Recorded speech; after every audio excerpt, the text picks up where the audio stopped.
Everybody want to talk about tools. What kind of tools does a welder need? Well, I'm here to tell you what. Biggest tool I like right here as a welder is a file. There are many files out there, but this one right here is mine. And this is what we call a half-round bastard file. This end of the file is the tang. Sometimes I sharpen that tang so I can stab things with it, like on the right ends of the pipe. A lot of times they'll have a little plastic cap. Getting those caps off can be kind of tough. I just stab this tang right through it and pop that cap off. This end of the file, sometimes I like to sharpen this end of it. It helps pop BBs off the pipe or the plate, whatever I'm working on.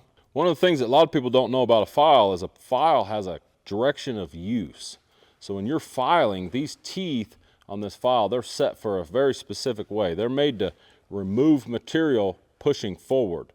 One thing you don't want to do with a file, and I learned this a long time ago, is you don't want to pull it back, put downward pressure and pull it back on whatever you're trying to file.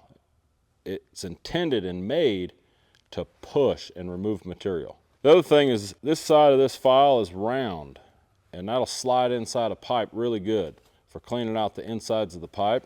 One of the other big things about files is sometimes you get to a job site and they just got a whole bunch of files, and whoever used it before, they pulled back, and so a lot of the teeth are dull. Well, the tang is meant to hold a handle.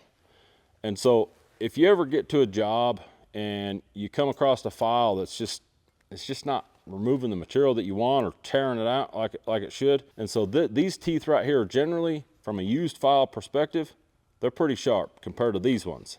This side of the file gets used up a lot more. So if I'm on a job and I get a file, some old janky rusty file that they give me, and it's not working for me, I'll turn it around and pull it this way, tang that way, right? So that way the teeth are cutting from the right angle. And that's been a little trick that's helped me out a bunch. All right, so here's the deal. We got some data in that shows that 93% of you are watching and learning, and you're becoming better every day with watching our content, but you're not subscribed. So get down there and hit the red button. Help yourself out. The other thing to note about files is they're very straight and flat. So like on small bore pipe, it's really critical that you get the face of the pipe real square.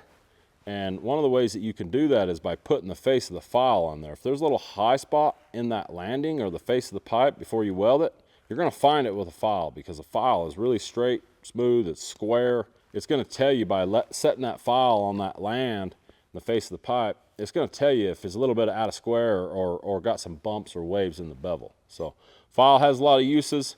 It's one of the most important tools that I've used as a welder. And if you don't have a good file, go down there and check them out. Nicholson is a great company to get them from. You can get single cut or double cut. This is a double cut, meaning it's got teeth lines going this way and that way. A single cut file just has lines going one way. And the big thing to know between a single cut and a double cut file is that the single cut, it's got less teeth in it. A single cut file, in my opinion, takes out more material because it's only got a single row of teeth to grab onto the metal. Double cut takes out smaller chips, and in theory, it's a double cut notch file has got more teeth on it, so it'll last longer. But that's just for people that don't know how to use a file properly. A single cut, if you use it right and only file in one direction, that file will last a really, really long time. Another thing to note on a file is this is made out of extremely hard material, very brittle. Be real careful with them. If you drop them, they're gonna break. I mean, they're really brittle. They feel really strong because they are, but they're definitely very brittle. A lot of times when you're welding, especially downhill welding, you get slag.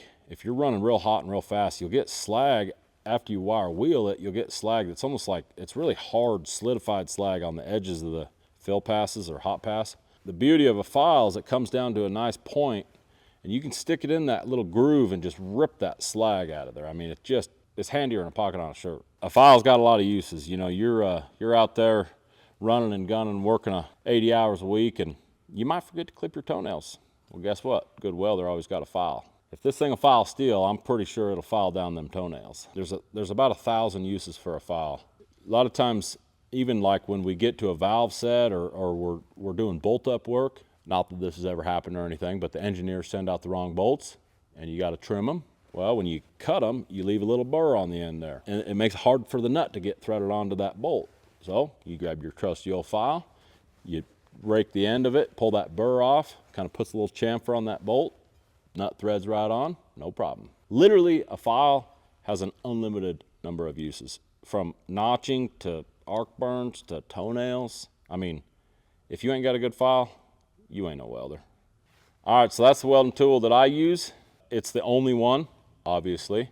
And if you think differently, drop me a comment. What's your favorite welding tool? All right, see you on the next one.